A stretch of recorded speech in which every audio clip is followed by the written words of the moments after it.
Hello, xin chào tất cả các bạn nha. Các bạn ngủ ngon không? Có khỏe không?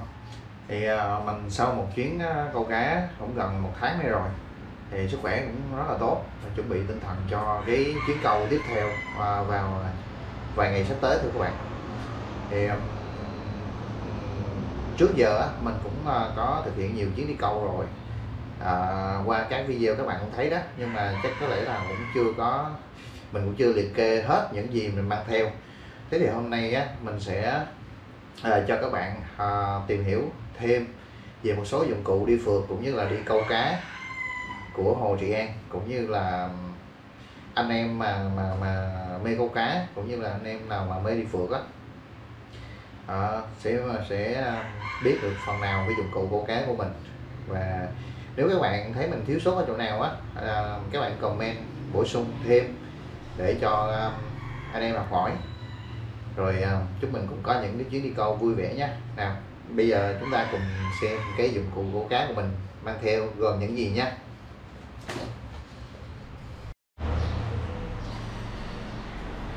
Rồi chào các bạn, bây giờ các bạn thấy đấy, đây là tất cả những cái gì mà nó quan trọng trong cái chuyến đi phượt câu cá của mình.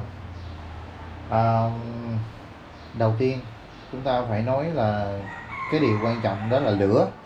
Các bạn nhớ mang theo cái hộp quẹt như thế này nhé. Nếu mà mình đi phượt ở những nơi mà xa xôi mà mình đi bộ nhiều thì các bạn tốt nhất đừng mang theo cái hộp quẹt loại này nha. Đây, cái bật lửa loại này là nó chỉ phù hợp với những cái địa điểm ở cự ly ngắn thôi. Đã, mình có thể đi trong vòng 1 tiếng 2 tiếng đồng hồ trở lại thôi. Nếu các bạn bỏ cái này trên ba lô hoặc bỏ cái này trong túi quần, túi áo mà các bạn đi phượt trong khoảng thời gian tầm 3 tiếng trở lên thì cái này nó sẽ nóng lên và nó phát nổ. Tức là mình đi nhiều, mình rung nhiều thì ga nó sẽ bị sôi sục phía bên trong đó, thì nó nóng lên đó, nó giãn ra và nó sẽ nổ. Cho nên nếu các bạn mà đi phượt xa mà đi bộ nhiều giống như đi trekking những cái vùng núi đó, thì các bạn nên đem theo cái hộp quẹt Zippo các bạn biết hộp quẹt Zippo không? Đó, thì nó xài bằng xăng đó. Rồi ông bà mình trước đây cũng có hay xài cái hộp quẹt Zippo, nhưng mà là không phải xài bằng xăng mà là xài bằng dầu hỏa. Dụng cụ tiếp theo của mình đó là cái camera. Cái camera rất là quan trọng các bạn. Còn nếu cũng có thể các bạn dùng điện thoại cũng được, nhưng mà cái sạc dự phòng là tối quan trọng nữa các bạn. Đó, mình thì mình đem theo 2 cục sạc dự phòng, tại vì mình đi vài ngày cho nên là 1 cục sạc dự phòng sẽ không đủ cho điện thoại và mấy cục pin của mấy camera nữa. Đó, đây là hộp camera của mình nha. Tức là mình đang quay phim cho nên không có review cho các bạn coi xem cái camera của mình như nào nha. Rồi cái dụng cụ tiếp theo đó là con dao rừng. Chắc chắn các bạn biết rồi, mình đi phượt lại con dao rừng rất là cần thiết đó. Nên nó được bảo vệ rất là chắc chắn bởi một cái bộ vỏ như thế này nha các bạn. Đây đó, rất là cần thiết cho cái việc mình chặt củi, chặt cây, chặt tre, nói chung tất cả mọi thứ, thậm chí là làm cá nữa, thịt cá hay gì đó, thì cái này nó rất là quan trọng, rất là cần thiết. Cái dụng cụ tiếp theo đó là cái bộ cần câu. Đây, cần câu của mình đây.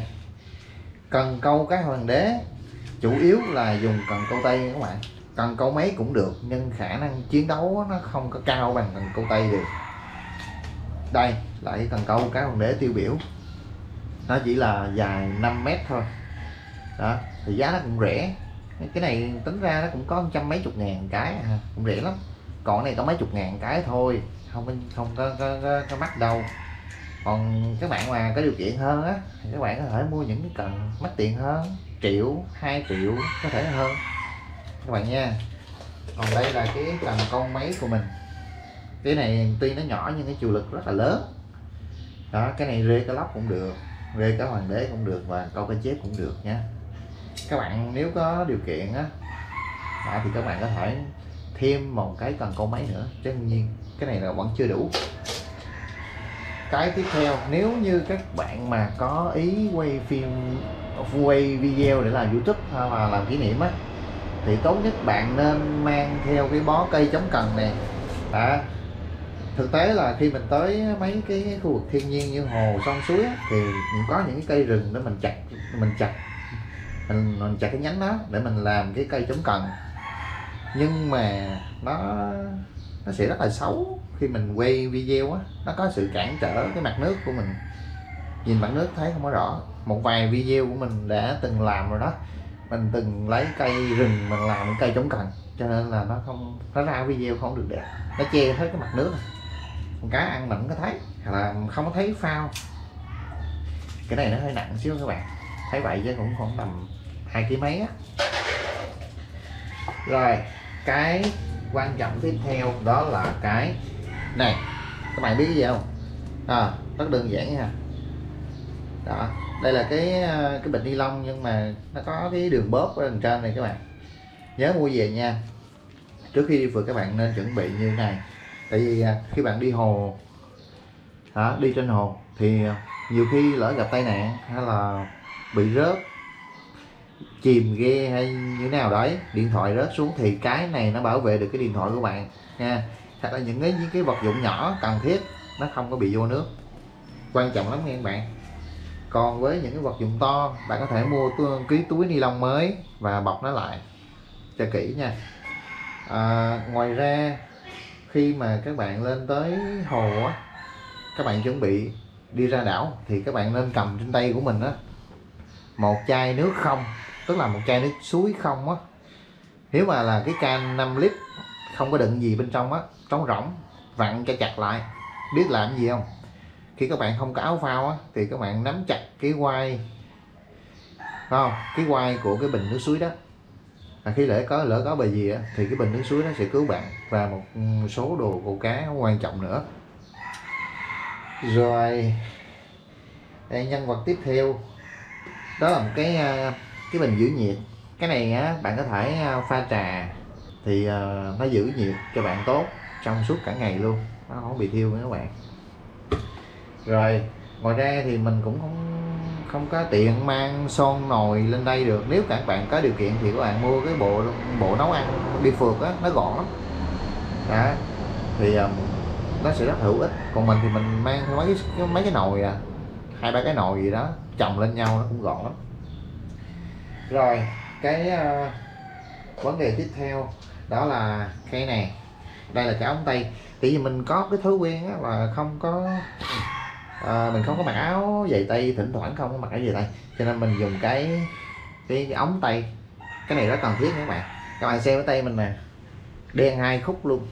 Thì cái này á, là do mình không chịu mang ống tay, cho nên là nó mới bị vậy. Mình chuẩn bị là tới 2 cặp lần các bạn. Này mình gói lại bỏ vô này rất là gọn ha. Rồi cái tiếp theo nữa là gì? Cái chống muỗi, kem chống muỗi. Các bạn có thể mua shop fail nha, mình không có sâu ở đây các bạn, tại mình để đâu mà quên mất rồi. Chống muỗi. Rồi cái nữa quan trọng nữa, đây là cái nón. Đây, cái nón sao nó xù xì vậy, nó xấu quá, nhưng mà thực ra thì nó rất là gọn, các bạn có thể gấp lại được. Cái này có thể mua ở tại một số cái tiệm mà chuyên bán đồ đi phượt nha các bạn. Ở các thành phố lớn như Hà Nội, Sài Gòn đều có bán hết. Đây mình có thể mình đút vô trong cái túi này là nó ra cái nón nè. Cái nón rất là gọn, nhưng mà khi trời nắng lên á, mình có thể móc nó ra. Đây, móc nó ra đó, thì nó trở thành một cái khăn che nắng rất là tốt, nên mình đỡ bị đen các bạn. Rồi cái này cũng không kém phần quan trọng. Cái này là cái gối hơi các bạn. Thỉnh thổi xì hơi ra hết rồi. Đây này, này nó có cái lỗ mình thổi hơi vô, thế là mình tối mình có một cái gối mình nằm rồi. Bây giờ là mình xếp lại rất là gọn ghẽ nhé. Rồi cái tiếp theo là quan trọng nữa là cái này. Đây là cái bình oxy mình đựng tép các bạn, cái này không phải đựng cá, nó rất là chắc chắn. Đó, cái này nó hơi dơ mình chưa rửa. Thì cái tức là đây oxy nè, bình oxy nhé. Đây là hai cái khe để mình bỏ pin. Cái này mình xài pin con ó nha các bạn, pin con ó nha các bạn lắp nó vô theo cái chiều nó hướng dẫn lúc này thì nó sẽ sủi oxy và con tép nó không có bị chết. Tại vì con cá hoàng đế này nó ăn tép sống chứ nó không ăn tép chết các bạn. Tép chết nó không có nhạy đâu, lâu lâu mới có một con ăn à, cho nên là câu cả ngày mà câu bằng con tép chết là không bao giờ bạn câu được cá hoàng đế nha, nó chỉ ăn tép sống thôi. Con này ăn khô lắm. Cứ 3 tiếng đồng hồ thì bạn có thể thay nước một lần, lấy nước hồ mới á, nước mới của hồ á, mình bỏ vô, mình đổ nước cũ ra, nó hơi đục quá con tép đi dễ chết nha các bạn. Rồi cái tiếp theo rất là quan trọng, đây cái lều.